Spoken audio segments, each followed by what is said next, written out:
good, ladies and gentlemen? Welcome back to the channel. So with the 30th anniversary of Sonic the Hedgehog upon us, I decided to take a look back on all the main games in the series to this point. I found many to be in line with fans' opinions and many not to be.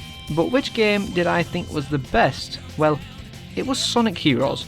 And I'll be explaining why today, but real quick, if you guys aren't subscribed, be sure to slap that big red button. It really does help me out a lot, and I promise you don't want to miss what's coming up, because I have a lot in store. I have to be honest, I do have a lot of nostalgia for Sonic Heroes. After all, this was the first game I ever played. But don't click away, I promise. I do have some good reasons why I have made my titular statement. So why not start with the plot? It's a simple one really, but it splits across 4 overarching perspectives that all become one by the end. Team Sonic is out to stop Eggman after they receive a printed MP4. Well, anyways, from him expositing that he is evil and is about to do evil things, Team Dark is an unlikely alliance that was formed out of greed, revenge and amnesia that is all out to track down Eggman, but for each member's personal reasons. Team Rose is basically a game of hide and seek with Sonic, Cheese, the Chow, and Team Chaotix is a group of forgotten gems that are on some freelance detective work from a mysterious client. By the end, all teams meet and face the villain head on. Simple enough to follow and not complex at all. It's as great as the story was in Sonic Adventure, I do think it was too convoluted with 6 point of views and often being hard to follow or just really slow paced. And Sonic Adventure 2 did fix this with less narratives and a much simpler plot that was really nicely flawed with a serious tone. But this game decides to meet somewhere in the middle with its 4 stories, but by keeping them simple and short it manages to pull it off. By the best part of the plot is undoubtedly the tone, and I know that's a very unpopular opinion, because I know a lot of people do like the darker tone of the adventure games, but I do love how lighthearted this plot is across pretty much half of it, and it does get serious when it needs to be serious. It has a sense of seriousness and emergency absolutely, but through its dialogue and charm, it adds that trademark Sonic cheese that is just really hard to resist. So with that out of the way, let's discuss the gameplay, shall we? So each team has their own difficulty, but they mostly all play the same. Team Sonic is the standard, Team Dark is hard, Team Rose is easy, and Team Chaotix is, well, it's its own breed. Each level of Team Sonic, Dark and Rose have the simple A to B setup and it works brilliantly. The level design is carefully constructed around the idea of the team-based gameplay, which involves switching between 3 characters to use a specific skill set when required. And while this does sound difficult, it's as easy as a button press, maybe 2. You'll find yourself switching frequently to either clear obstacles, clear enemy holds, run fast, make large jumps, use balls, glide, hit targets, etc. This concept applies to all 4 teams as the core gameplay and it's very fun and rewarding. I've heard it be described as a pace breaker to stop and switch out to perform the task at hand, but I never found that to be the case. Admittedly, as a beginner, I'll take time for the player to adapt to the playstyle, and you may spend longer on enemies since this is the first time they spot health bars or roadblocks than ideal, but once you learn each character's advantages and disadvantages, you'll find yourself breezing through the stages while being a total badass in the process. Each character can level up 3 times total through orb collection or checkpoint acquiry, which will gradually make their attack stronger and create wider range for abilities. For example, at level 1 Sonic's homing attack deals 1 hit point, at level 3 it will deal 3, which is enough to take down most enemies, as well as being able to create a wind around a pole to eliminate the need for the tornado jump or maybe flip some enemies, and also the ability to blow off enemy shields without the need for the tornado jump. Each team also has a team blast meter, which is filled slowly over time or faster when collecting rings and points. This move will wipe out all that's on the screen and provide temporary bonuses, such as a special attack or time stop, or items like rings and shields, based on which team uses it respectively. Now that is a lot to take in, I understand, but this concept does apply to the 3 aforementioned teams, so what about Chaotix? Well, rather than a common goal, this bunch has to complete missions like collect X number of items, destroy X number of robots, reach the goal in X amount of minutes. You get the idea. Some missions are great fun, whereas others are a total pain in the ass, such as Mystic Mansion's blow out all 60 torches. But what about the most controversial part of all? Well, that's the control. I really like it. The acceleration, well, yes, it is very fast, and jumping does kill that momentum pretty much instantly. But it does gradually build back up, and when I say gradually, I mean, well, almost instant. Stages were clearly designed for this control, since the jump can be used as a hard stop to save the player from taking damage.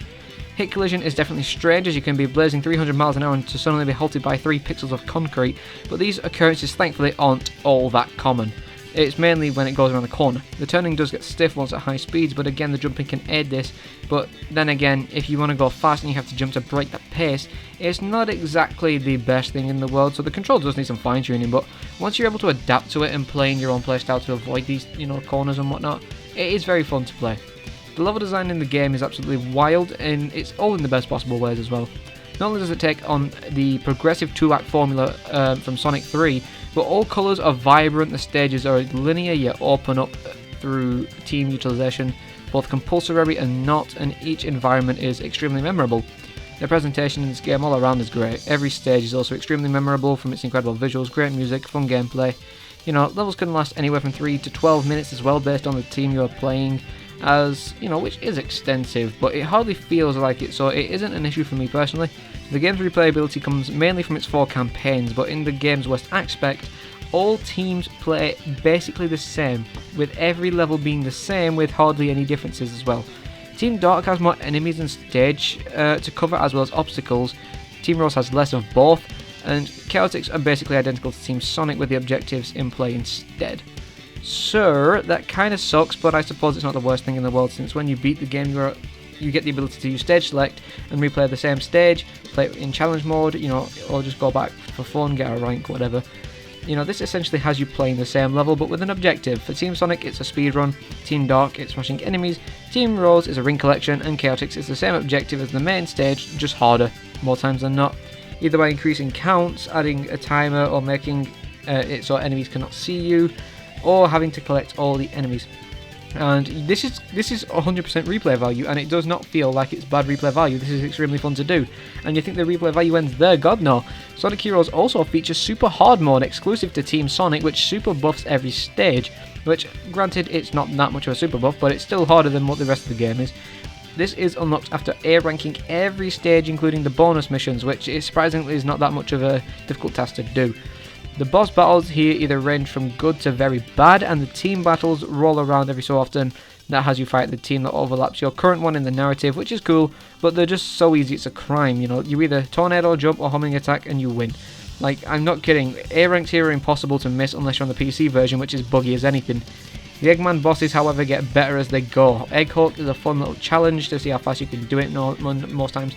Egg Albatross is just a little bit more spammy than Hulk, but it's still fun due to its level design and usage of all team members at most points.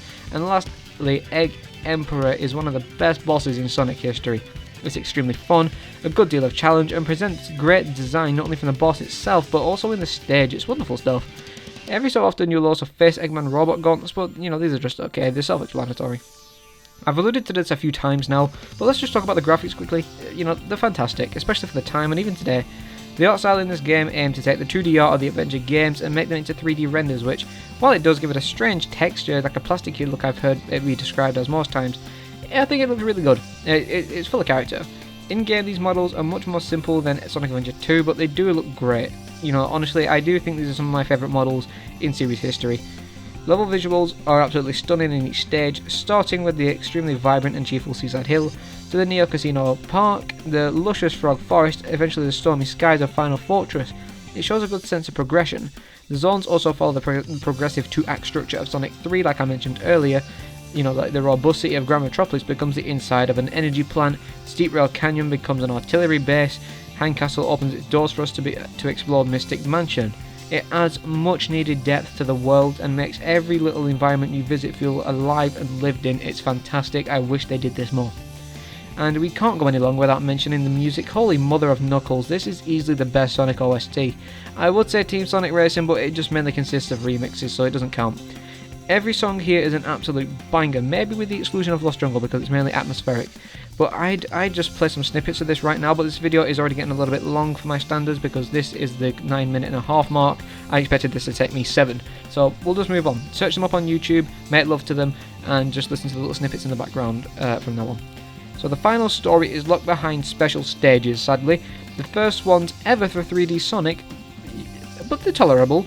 They get bashed way too hard because people don't know how to play them. All you do is hold the boosting button with the powered character and that's it. Done. Dodge a few bombs too maybe. Like I said, it's not great but it's not terrible.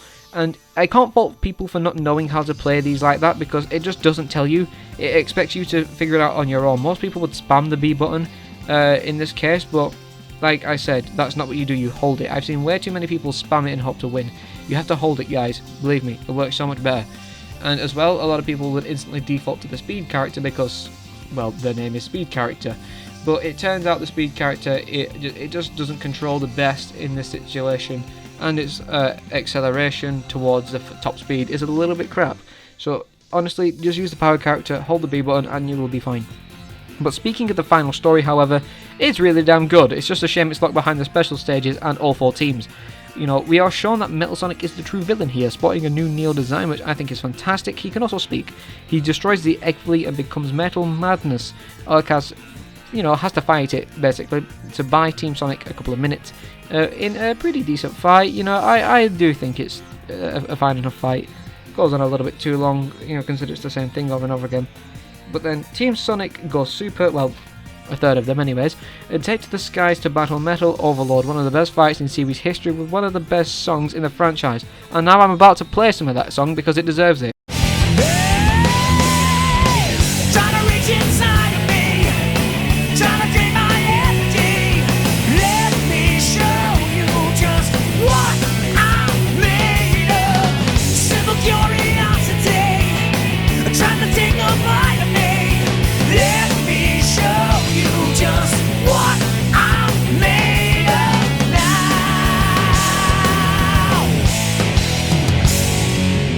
Fantastic stuff. This song is just such a jam to listen to all the way through, and the lyrics are genius. It can be told from any perspective. Honestly, look into it, it's fantastic. Upon its defeat, everyone goes their separate ways, and the credits roll for the 5th time. So yeah, that's Sonic Heroes, a light-hearted, energetic, colourful, cheesy, fast-paced adventure with so much charming character throughout. Not to mention the best voice cast in the series, oh my lord. You can't listen to the voices in this game, maybe apart from Tails, and just tell me that they are better than what we had in Adventure 1, 2, even though they're mostly the same, but the delivery is just better. You know, then you go to like Shadow the Hedgehog or 6 Unleashed, and then everything in the meta area, you know, colours and whatnot. This is just the definition of Sonic. Ryan Drummond as Sonic is always going to be the best Sonic, and I know he doesn't do it as good as he used to, but he still can do it pretty damn well, honestly. Knuckles as Scott Dreyer is fantastic. I know the co-creators family was involved. You know, I think it was Bill who did SBO. He does a fantastic job, and I believe it's William who does Tails. He's not the best Tails in the world. SA2 definitely did better, but I suppose, you know, kids go through puberty. You know, we've all been there, we've all done that, and sadly his voice actor got too pubescent for the role. And then the daughter Emily got to play the role of Charmy. In terms of other teams, you've got David Humphrey's Shadow, which is just, it's great, but I don't think it's as good as Griffith, or it's only just a little bit weaker in my opinion. And the rest I honestly don't know the names of, but they're still all great. Vector especially, this was always the best Vector. So yeah, everything in this game literally just screams Sonic the Hedgehog to me. And I do wish the series would use this game as an example going forward, or even remaster it. A simple port would do, because we don't even have one of them. The controls just need a little bit of fine tuning, and everyone's going to stop their whinging and will actually enjoy the game for what it is. Because honestly, we need to get this game to more people and introduce it to a whole new audience once again. Sonic Heroes is just great. The takeaway is, well, you know, Sonic Heroes is the Sonic game we should use to introduce new fans, not Sonic Colors with Sonic Colors Ultimate. I do like the idea of Sonic Colors Ultimate, don't get me wrong, and I don't have anything against the game in general. Sonic Colors was a fine enough game. But compared to Sonic Heroes just beats it in every part, in my opinion. Like, I know I have nostalgia for this game, and I don't have much for Colors apart from the DS version, but I can't, even playing through it without bias in mind, I can't help but say that Sonic Heroes is the better game. It just feels more like Sonic to me, and I can't stress that enough. Honestly, everything this game does better than Sonic Colors, apart from the control in every aspect, essentially. So yeah. What is the takeaway at the end of the day? Well, rather than having me, you know, ramble on for another 5 minutes about what I think of the game, why not let the music describe it?